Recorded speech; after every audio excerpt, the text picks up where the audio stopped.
Good morning, everybody. It's about 9:20 and I'm still at home because I'm trying to pack a bag because I have to head off into Orewa to do a radio interview and then off to Auckland Airport so that I can fly to Wellington.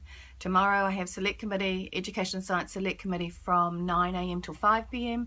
and then on Friday I have Select Committee from 8:30 to midday because then I have to fly back to Auckland and then head up to Waitangi on the 4th.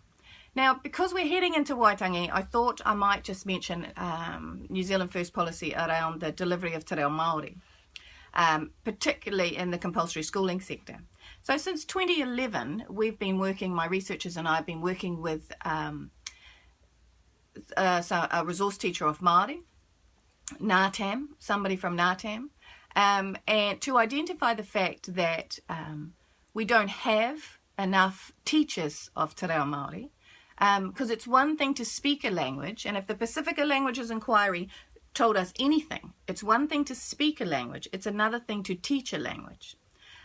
So we don't have enough resource teachers of te reo Māori, and at the moment they're only allowed to teach in kura kaupapa.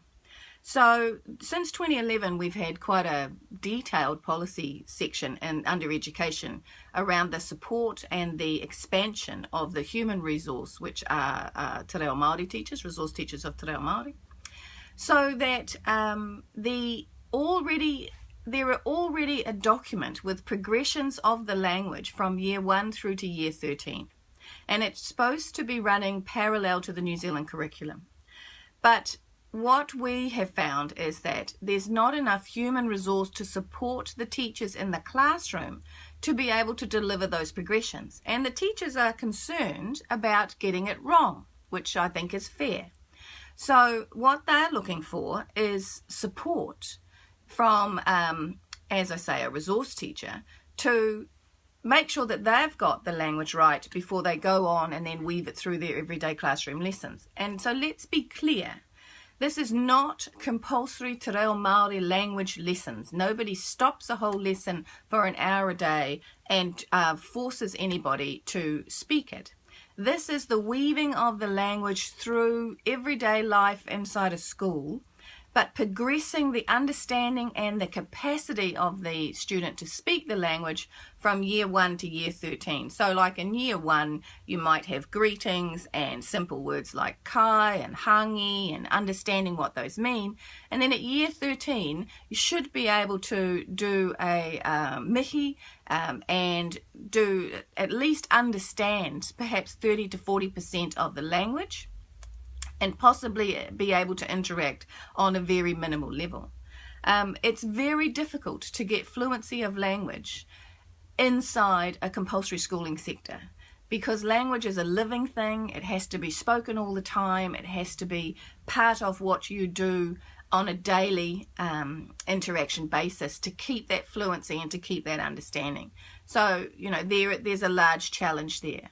But that's a policy that New Zealand First has had. We have it in place in our manifesto because we recognise, first of all, that te reo Māori is an official language of this country. And secondly, we also acknowledge that this is the only place this language lives. So if it becomes extinct here, it dies across the planet. So we recognise both of those things make this language special and part of what is the framework of New Zealand, and that's our policy structure to support its sort of expansion of understanding and expansion of everyday use by our students inside the compulsory sector without creating a compulsory sort of stop now, we're going to do te reo Māori part of the day. And actually that would be impossible to do, to be frank. There are not enough resource teachers of Māori. There are not enough teachers of te reo Māori to do that anyway. So that is not possible. The only way to support the language and its greater disbursement inside the compulsory schooling sector is to support the in-classroom teacher to deliver those progressions from year 1 to year 13. Okay, have a good day, people. Bye-bye.